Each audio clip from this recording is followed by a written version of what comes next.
자, 배달 음식 열전. 예. 피자 이야기 이제 또 한번 피자. 해봐야 될 것 같아요. 네, 피자 얘기. 피자. 피자는 뭐 여러 가지 얘기가 있지만 일단 가장 기억에 남는 사건이 하나 있었죠. 그리말디스 사건이라고 있었어요. 2010년, 그러니까 네. 지금으로부터 한 3년 전쯤 됐죠. 3년 전에 미셸 오바마 대통령의 부인이죠, 영부인. 네. 이 친정 어머니하고 두 딸하고 뉴욕에 있는 유명한 피자집 그리말디스를 찾아서 피자를 시켜 드신 거예요. 네. 그랬을 때 여기까지 문제가 없어. 근데 미셸 여사가 피자가 정말 최고였다. 나는 시카고 출신이다. 이걸 뉴욕타임스가 보도를 했어요. 아, 뉴욕 피자와 뉴욕이다. 시카고 피자를 비교. 자존심 싸움이 시작된 거예요. 이게 막 일파만파가 된 거예요. 물론 이제 깐십이긴 하지만 네. 시카고 사람들은 오해할 만한 발언을 했기 때문에 문제다. 근데 이제 뉴욕 피자와 시카고 피자는 정말 많이 달라요. 이 두꺼운 피자가 시카고 피자고요. 여기 네. 보이죠? 네. 야, 근데 아주, 이거- 아주 개성 있어. 네. 이거 내 스타일이다. 네. 예. 이건 뭐 거의 피자를 이게- 우리가 아는 피자하고는 너무 많이 다른. 그러죠. 이게 빵이 이렇게 옆으로 쌓여 있는 게 빵이 치즈를 싸고 있어요. 네. 그리고 맛있겠다. 요 얇은 피자. 아, 이게 바로 뉴욕 피자. 그럼 우리가 뉴욕 피자를 먹고 있었던 거네요. 뉴욕 스타일 뉴욕 스타일 피자를 많이 먹었죠. 이게 이탈리아 스타일하고 거의 흡사한 거지. 씬 피자라고 하죠. 얇은 피자. 시카고 사람들이 자기 피자에 대해서 자존심이 자- 굉장히 자존심 상하네. 그래요. 피자 중에서도 우리나라에서 또 변형된 피자가 있거든요. 어떤? 떠먹는 피자. 그런 게 난 있어? 몰라. 아니 어떻게 또 먹어? 그러니까요, 치즈랑 막 이런 거 우리 토핑 같은 게 이렇게 응, 있고 국물처럼 떠먹어요. 빵은? 빵 그거는? 없어요. 그냥 그게 어떻게 치즈죠. 피자야? 그게 그 피자지. 이렇게 너무 맛있어요. 이게 이제 그 피자는 빵이에요. 빵의 일종이라. 그러니까 빵 위에 여러 가지 뭐 치즈니 뭐 토마토니 뭐 이런 게 올라가는 거지. 빵을 반죽을 해서 뭐 부풀리기나 이렇게 해서 화덕에 굽는 거지. 화덕에 굽는 것을 다 빵의 계열로 봐야 되는 거죠. 그 피자도 빵의 계열로 봐야 되는 거지. 빵이 없다 그러면 그거는 피자가 아니지. 그래요? 아. 또 롬니가 공화당의 대권주자였던 미트 롬니가 시카고 식당의 자영업자들하고 간담회에서 남은 피자를 오바마 대통령에게 보냈다고요. 먹다 남은 걸요? 네, 이유는 두 가지. 하나는 먹다 남은 음식이 아까워서. 두 굉장히 번째는 도발인데. 두 번째는 재정 적자에 시달리는 미국 경제를 되살리기 위해서. 더 재밌는 건 오바마 대선 캠프에서 네. 피자를 받았다고 공식 확인해 줬다고. 야, 서로 그렇지. 네. 재밌다. 야, 이런 것은 공격해 오면 그걸 흡수를 하는 그런 능력을 그렇죠. 가지고 있어야 서로 정치에 이렇게 뭐라 그러냐 좀 여유가 생기죠. 정치적 위트가 그렇지. 있는 행위죠. 그렇지. 어.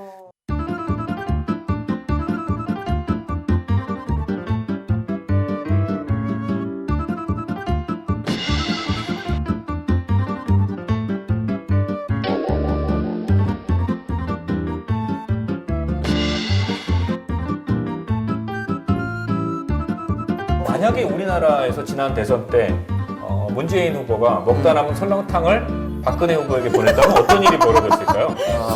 끔찍한데? 일단 150여 명의 새누리당 의원들이 모여서 규탄 대회를 열고 그러죠.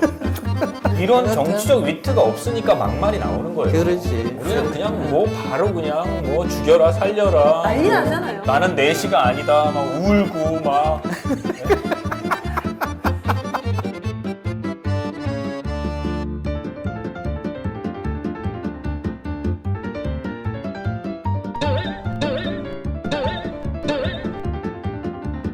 도대체 어느 나라 국회의원입니다. 이 나라 국회의원 맞습니까? 아버지마저 홍탄에 이렇습니다. 대통령 자신 또한 테러를 당해서 목숨을 잃을 뻔했던 분입니다.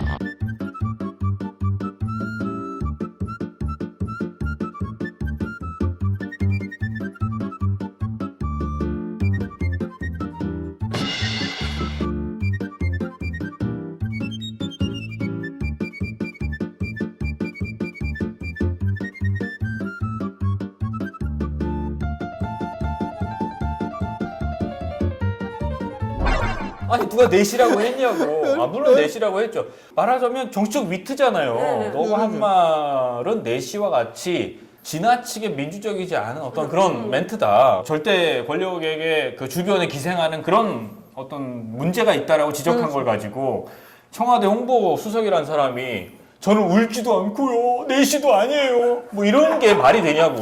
자, 피자 배달에 관해서도 에피소드들 여러 개 있었죠. 어느 한 아이가 부모님 몰래 피자집 아르바이트를 했대요. 몰래. 그래 어느 날 보니까 자기 집에서 피자를 주문한 거예요. 그래서 자기를 못 알아보게 하려고 헬멧 딱 쓰고 피자 왔습니다 이래야 되는데 결정적으로 들켰답니다. 왜? 자기 집 비밀번호 눌렀어. 배달 음식 세 번째 음식은 사실 이제 치킨이래요. 이제 치킨. 먹기도 했지만 음. 한국인에게 닭이란 뭘까요? 우리는 왜 이렇게 닭을 먹는 걸까요? 가장 값싼 고기죠. 소, 돼지, 닭을 먹이는 사료는 거의 같아요. 소도 다 곡물 먹어요. 돼지도 거의 곡물 같은 거 먹어. 닭도 똑같은 걸 먹어. 근데 같은 사료를 줬을 때 고기 양이 얼마나 되는가가 중요해요. 소는 한 7kg 먹으면 소고기 1kg가 만들어질 거예요. 대략? 돼지는 한 4, 5kg. 닭은 한 2kg 정도? 그러니까 곡물 2kg가 닭 1kg가 되는 거지. 되게 닭고기. 효율적인 단백질이네요. 그렇지. 그러니까 싸죠. 그러니까 이게 치킨이 많이 번지는 이유는 싸기 때문에 그래. 싸기 때문에. 싸기 때문에. 꽁 대신 닭이다. 꽁이 구하기가 힘들고 닭이 상대적으로 구하기 쉬워서 그런 거 아닐까요?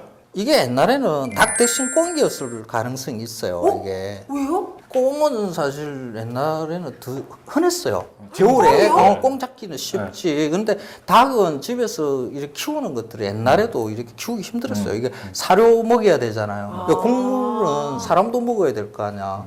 먹이 경합이 일어나죠. 그래서 닭은 집에서 옛날에 키웠다 그러더라도 그게 뭐 복날이나 한두 마리 잡아 먹을 수 있었을까? 사위 들어오면 장모님 사랑은 사위. 그러지. 씨암탉. 한국의 양계 산업의 시작이 보통 1960년대부터 케이지 만들어서 이제 쫙 이렇게 밀식시키는 이제 그게 통닭집의 번성하고 연결이 되는 거예요. 나는 그게 생각이 나. 이거 영양센터.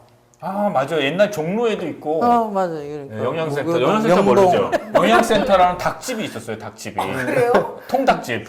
그 뻘거벗은 닭이 이렇게 이렇게 벌거벗은 닭이 계속 돌아가는 거. 이렇게 돌아갔어요. 이렇게 아니 그렇게 돌지 않고 이렇게 돌지. 이렇게 돌았어. 그러니까 그렇게 제가 못 돌리는 그 참 맛있었어. 이게 기름 쫙 빠지고 이게 겉이 바삭하고 안은 촉촉하고 이게 이거는 요즘 이거는 그냥 그 튀김 맛으로 먹는 거지 닭 맛으로 먹는 거 아니야. 아 그래요? 한교익 선생님 요즘 먹는 대부분의 것들이 마음에 안 들어요. 그래 마음에 안 들어. 드실 때도 잘 드세요. 그래 맛있어. 거의 다 먹고. 그럼 우리는 언제부터 이렇게 닭을 튀겨 먹기 시작한 걸까요? 국물 넉넉하게 해가지고 여러 사람이 먹어야 되니까 보통 백숙 형태로 먹는 게 많았지. 튀기는 것은 그 그쵸, 1960년대 언제부터일까요? 그쯤이고 1970년대 들어오면 이렇게 치킨집이 만들어져. 그리고 이제 프랜차이즈형이 나타나는 게 이제 1980년대 중반이라고 봐야 되는 거죠. 그래서 옛날에는 짜장면이었다가 이거로 바뀌는 거죠. 근데 아까 우리 치킨 몇 조각 먹고 나서 여기 뼈가 이렇게 있었거든요. 닭뼈를 선생님이 딱 보시고 이거 몇 개월인지는 알겠다 딱 말씀하셨었잖아요. 몇 개월에 며칠이지. 왜? 이게 목만 봐도 목 이 정도면 목이 얼마나 가늘어요. 조그만하잖아요. 진짜 그러네. 이게 이거 한 25일. 정말요? 예.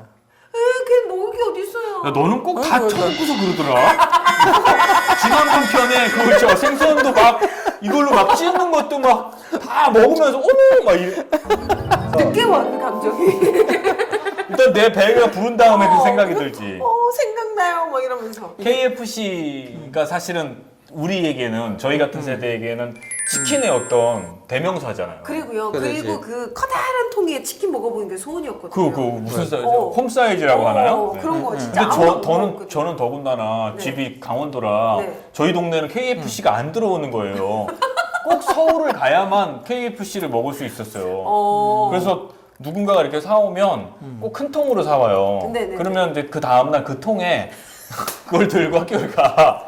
학교를 가서 막 혼자 먹으면 애들이 막 따라와요. 그럼 아니 나 혼자 먹을 거라고.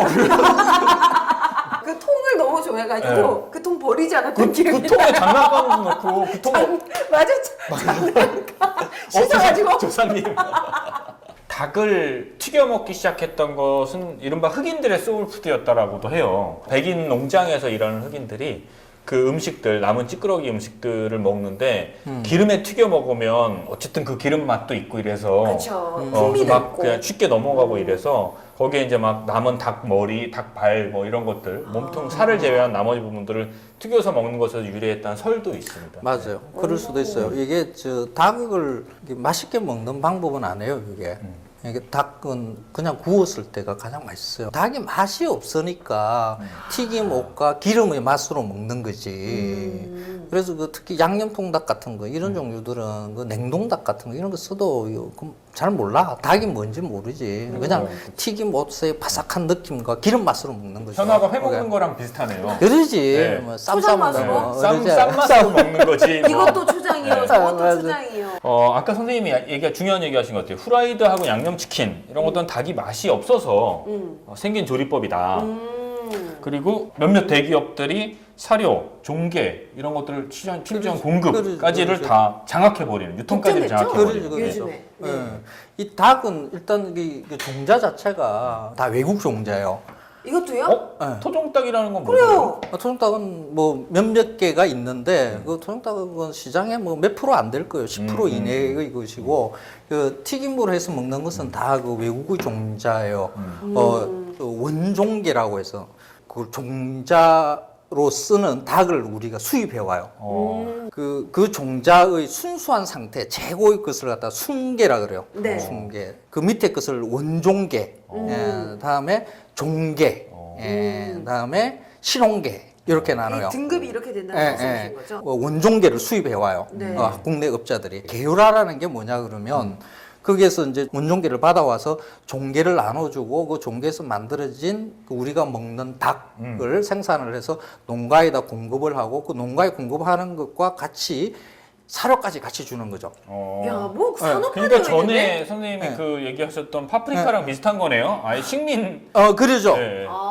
그 사료도 수입 사료야. 수입 사료. 나 그러니까 이 배달 네, 음식의 두 축이라고 할 수 있는 짜장면과 닭이 공통점이 좀 있네요. 어떡해요? 짜장면은 춘장이라는 것이 가장 중요한데 그것이 하나의 회사에서 동일하게 그쵸, 나가고 그쵸. 있고 닭도 몇몇 대기업이긴 하지만 어쨌든 근본적으로는 수입되어 있는 닭 한 마리 그것이 균일하게 뭐 조금씩 브랜드의 이름만 다르지 공급되고 있고 이야. 그러니까 닭 맛이나 짜장면 맛이나 뭐 큰 차이가 없는 그래서 그 맛의 차이를 튀김옷이나 이런 또 다른 곁가지들로 채우려고 하는 이게 좀 아마 우리나라는 그 육계라 그러는데 이런 것을 이게 품종이 2개밖에 없을 거예요. 지금 뭐 코브라는 거하고 로스인가 하는 거하고 이 2개의 품종만 지금 어떻게 그런 거 다 하세요? 음식 맛 칼럼니스트시니까. 자, 닭 얘기까지 해봤는데요. 이제 남은 얘기는 이 배달 문화에 대한 총정리를 좀 한번 해볼 필요가 있을 것 같아요. 먼저 결론부터 얘기하자면 한국의 배달 문화는 세계 최장의 노동 시간에 있다. 이런 말이 있습니다. 자, 사람들은 왜 배달 음식을 선호하는 걸까요? 아무래도 편해서. 빨리 그렇죠. 이거 조리 시간을 투자하지 않아도 된다는 거. 그렇죠. 시간의 줄임. 편하고 빨리 먹을 수 있어서 우리나라 한국 사람들은 배달 음식을 선호한다는데 그게 맞는 걸까 확인해봤더니 맞더라고요. 한국과 세계인의 평균 식사 시간을 비교한 결과가 있습니다. 뉴욕타임즈에서 조사했는데요. 프랑스는 135분. 와. 어마어마. 뭐야? 2시간 넘게 막 먹는 거예요? 그냥 그걸 즐기는, 즐기는 거죠. 네. 즐기는 거. 미국과 캐나다는 75분. 1시간이 넘죠. 와, 미국, 그것도 꽤나 긴 시간인 것 같아요. 한국은 얼마일까요? 길게 잡았을 때 45분? 땡. 선생님. 아니요? 한 10분? 그 직장 생활할 때 그거 식판 들고 가서 이제 밥 먹고 그러는데 10분 안 걸렸어. 사실은 10분도 안 걸렸는데 이 뉴욕타임즈 조사는 30분이래요. 30분? 에이, 아니야. 근데 제가 생각해도 이거는 조사가 잘못. 식당에 들어가서 주문하고 앉고 먹고 나오는 데까지 15분이면 충분해요. 그래. 웬만한 음식은. 정말 우리나라 사람들 음식 빨리 먹는 것 같아. 그 음식에서 앉아서 음식을 먹고 즐긴다는 것은 이 음식 자체의 소재와 조리법 이런 것이 이야기거리로서 존재를 해야 된다는 맞아요. 거죠. 스토리텔링이 있어야 돼. 근데 그게 꼭 문화고 우리 삶 속에 삶을 즐기는 방법인 거지. 근데 우리는 그냥 뭐 대충 입에 맞은 거 아니야. 먹을만 하면 되는 거죠. 먹을만 하면. 일단은 배를 채우기 위한 것 같아요. 그게 일을 해야 되니까. 아하. 한국은 주말에도 일하는 나라라 그러잖아요. 그러지. 우린 왜 이렇게 일 많이 할까? 한국은 작업장 사망률이 미국의 2배가 넘고 연평균 근로시간이 30개 산업화 국가 중에서 유일하게 2000시간 이상이다. 그리고 주말에도 일하는 나라라고 애틀란타 저널에서 지난 10월 6일에 지적을 한 바 있습니다. 근데 열심히 일하는데 왜 그 대부분 다 그렇게 힘들어? 그러니까. 만족도가 너무 떨어지죠. 그럼 왜 그럴까요? 어느 외국인이 물었다고 합니다. 네. 한국은 왜 이렇게 야경이 아름다워? 한국인이 대답했다고 해요. 서울의 야경이 아름다운 건 야경이 많기 때문이다.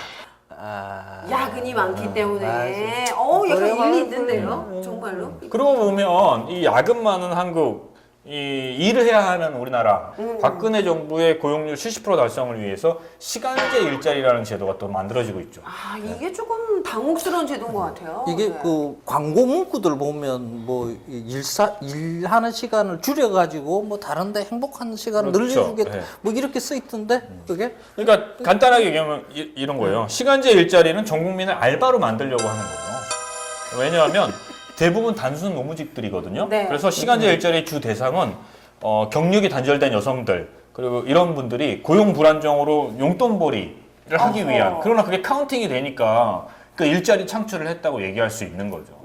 안정적인 일자리가 아니라는 통계 거죠. 수집 대상이 그렇죠. 되겠네요. 그게 요거하고 연결이 되는 거죠. 그러니까 여자들을 집에서 음식을 하고 준비하고 하는 이 시간을 빼앗어 가지고 바깥에서 싼 임금의 노동자로 만들어야 돼요. 그러면 거기에서 싼 음식을 간단하게 제공할 수 있는 무엇이 만들어져야 되겠죠. 그 중에 하나가 이거지. 이게 아이들이 가장 좋아하는 게 요거예요. 왜? 내 이걸 먹였으니까. 엄마가 바쁘니까 아이들이랑 같이 놀아야지. 그 아이들에게 이런 게 소울푸드가 되는 거죠. 그러죠. 엄마는 일해야 돼. 엄마 아르바이트 해야 되니까 넌 치킨 먹어. 그럼 아이도 좋고 엄마도 편하고. 그러죠. 그러나 둘의 삶의 질은 확 떨어지고. 어떡하면 좋죠? 오늘 되게 좀 약간 경쾌하고 밝은 얘기들이 많이 나올 것 같았는데 배달 얘기가 되게 슬프다. 그러니까. 박근혜 대통령 767 공약이라고 있었죠. 네. 중산층 70%로 만들겠다. 그러니까. 지하 경제 규모 60% 줄이겠다. 6% 줄이겠다. 6%. 그리고 고용률 70% 올리겠다. 근데 그 고용률 70%라는 게 우리가 말했던 바로 그 부분이었잖아요. 그렇죠. 통계적으로는 네. 다 이제 고용된 것처럼 보여도 그렇지. 알고 보면 그 내막은 전혀 이제 고정직이 아닌. 이럴 바에는 그냥 그 박근혜 대통령 스타일대로 그냥 공약 하나 또 버리시면 돼요. 왜 자꾸 거짓말을 하시는지 잘 모르겠어요. 그 이명박도 뭐 777 아니었나 공약 이름이? 맞아, 뭐 네. 77, 뭐 그쪽 이런 거 되게 있었어요. 좋아해요. 이게 저기 앞뒤 맞추는 거. 그러나 이런 그 배달 음식과 이 전반적인 그 아르바이트의 어려움 또 임시직들의 어려움 사이에서 유일하게 각각 맞는 새로운 직종이 탄생했죠. 그런 게 있어? 네. 뭘까요? 혹시 그렇죠. 이건가요? 댓글 알바. 이게 요즘 가장 요즘 뜨고 있는 알바라고. 단기 알바 중에선 최고라고. 알바뿐만 아니라 정규직으로도 바로 갈 수 있는 아 그런가? 이 시급도 굉장히 세다고. 청년 실업 비싼 등록금 문제 이런 거 한국 젊은이도 알바 피할 수 없는데 요거 한 방이면 바로 끝납니다. 엄청나게 벌어들여요. 그 댓글 알바 한 달에 280만 원. 이 재택근무 거야 아마. 11월 그렇지 재택근무죠. 재택근무죠. 출근하는 데도 있대요. 그래? 댓글 알바가 있고요. 댓글 부대가 있거든요. 아. 하나는 정규직이고 하나는 그 비정규직입니다. 그러나 지금 비정규직에 대해서 얘기하고 있는 거예요. 정규직은 또 더 엄청나요. 그래? 비정규직도 있는데. 정규직은 댓글 다는데서 4대 보험이 되니까. 야, 최고인데. 지난 11월 4일 국정감사에서 남재준 국정원장이 댓글 알바에게 한 달에 280만 원씩 11개월 동안 3,080만 원을 지급했다고 발언을 했습니다. 이건 확인된 거죠. 얘기했죠. 이거 심각한 거 아니에요? 이게 왜 이제 요즘 하도 일어나서 이게 왜 심각한지조차도 잊어버렸어요. 그 일베 애들은 이거 하면 돈 받나? 의혹이 있었죠? 의혹이 있고 그 일베 애들이라고 하긴 그렇지만 일베에서 활동하는 사람들의 일부가 걸린 적이 있죠. 네. 들통이 났죠. 국정원 직원으로. 아 네. 그랬구나. 네. 그쪽에도 돈 받고 하는구나. 그 봉사 정신으로는 열렬한 애국심, 나의 종파성을 드러내기 위한 내 정치적 의지를 드러내기 위해서 막 이럴 거라고 나는 생각을 안 해. 뭔가가 있잖아 뒤에. 대가가 있을 것이다. 그러지 않고 왜 그 일을 하겠어? 그게 바로 이게 이번에 자본주의 들통이 사회에서 난 거죠. 댓글 알바가 꽤 쏠쏠한 직업이 되는데요. 근데 이게 막상 이제 또 화제가 되자 뭐라고들 얘기하냐면 그건 개인적인 일탈이었다. 이제 정직원들 얘기입니다. 여기서부터는. 왜 국정원이나 이런 데서 댓글을 달았냐 그랬더니 그건 그 사람이 개인적인 일탈이었다라고들 이야기하는 거예요. 그러니까 민간인 알바도 있고 정직원도 이렇게 업무의 하나가 되는 거죠. 국정원 심리전환 활동에 관한 정확한 지침이 없어서 일탈이 있었고 앞으로는 정확한 지침을 만들도록 하겠다. 그러니까 그렇게 했다는 건 인정한 거예요. 그러면 개인적인 일탈을 한 사람에게도 돈을 지급했다라는 그게 게 상당히 모순되는 거죠. 왜 개인적 일탈을 한 사람들에게 돈을 주는지 그건 좀 따져볼 만한 문제죠. 청와대 비서관도 개인적 일탈이다. 국정원도 개인적 일탈이다. 사이버사 그 군인들도 개인적 일탈이다. 뭐 다 얘기하니까 저는 그렇게 생각해요. 이 모든 게 박근혜의 개인적 일탈 때문에 벌어진 일들이다. 그러네. 이게 하나만 고치면 그러네. 돼요. 그 박근혜 공약들도 개인적 일탈이었구나. 자, 댓글 알바비 3,080만 원은 빙산의 일각입니다. 뭐 엄청나요. 지난해 대북 심리전단 결산안 보면요. 국정원이 심리전단 예산 150억 9천만 원. 이거 거의 한식 세계어 예산에 가까운데요. 아니, 이 상당하네. 돈은 다 100억짜리야. 손이 커. 손이 커, 일단. 손이 커.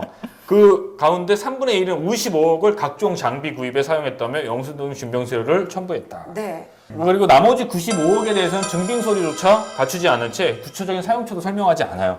이와 관련해서 민주당이 사용처를 밝히지 않은 심리전단의 예산이 이른바 지난 대선 때 댓글 알바에 사용된 것으로 보고 있다는 거죠. 지금 이건 조사하고 그럴까요? 네, 있나요? 알바 비용으로 썼을 확률이 개연성이 확연히 높아지고 있는 거죠. 그러죠. 민간인 이모 씨는 댓글 알바로 1억 가까이 벌었다고 합니다.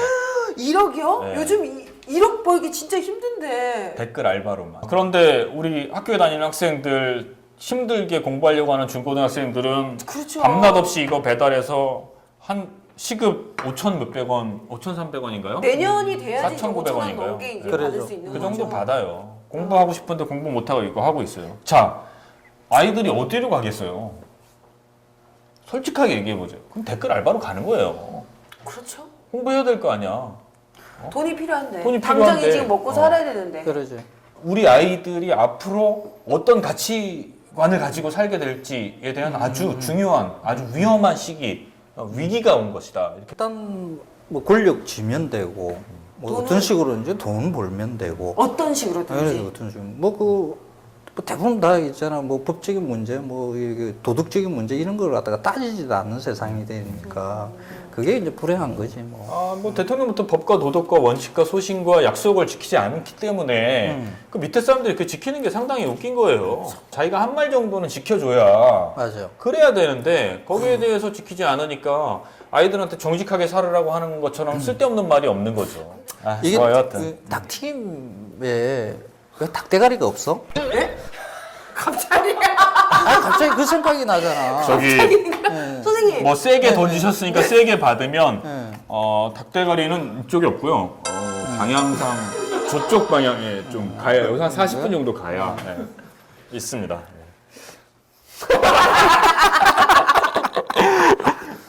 자, 밥 한 번 먹자. 오늘은 닭이 먼저다라는 주제로 이야기를 나눠봤습니다. 오늘의 결론, 치킨은 닭 맛이 중요하다. 닭대가리는 없어야 돼. 그렇죠. 그리고 대가리는 먹는 게 아니다. 아니요. 대가리는 머리를 쓰라고 있는 것이다. 입도 그렇죠, 입도. 입도 먹는 데만 쓰는 게 아니다. 자기가 했던 말을 책임지라고 있는 것이다. 약속을 하라고 있는 것이다. 이런 교훈을 얻게 됩니다. 자, 이 방송이 끝나면 새해 선생님. 2014년이 밝아옵니다. 그러죠. 선생님 이제 연세가 그러면 하지 마. 돈 주셔야지. 돈 주셔야지. 선생님 이제 다할 것 같아. 칠순을 바라보는 새해에는 곽현아 씨 이제 36살 되는 건가요? 뭔 소리야, 이 사람아. 몇 만 넘으셨잖아요. 아, 저는 이제 꼼짝없이 40 넘었어요. 그럼 좀 있으면 이제 50이고. 뭘좀 비슷해, 50이야. 비슷해. 뭘또 비슷해요. 자, 2013년 한 해가 가네요. 아마 이 방송 보실 때쯤에 이제 새해를 맞으셨거나 맞기 바로 직전일 텐데, 저희 모두 같이 새해 복 많이 받으라고 인사드리면서 네. 끝내도록 하겠습니다. 여러분 모두 2014년 새해 새해 복 복 많이 많이 받으세요. 받으세요. 예, 감사합니다.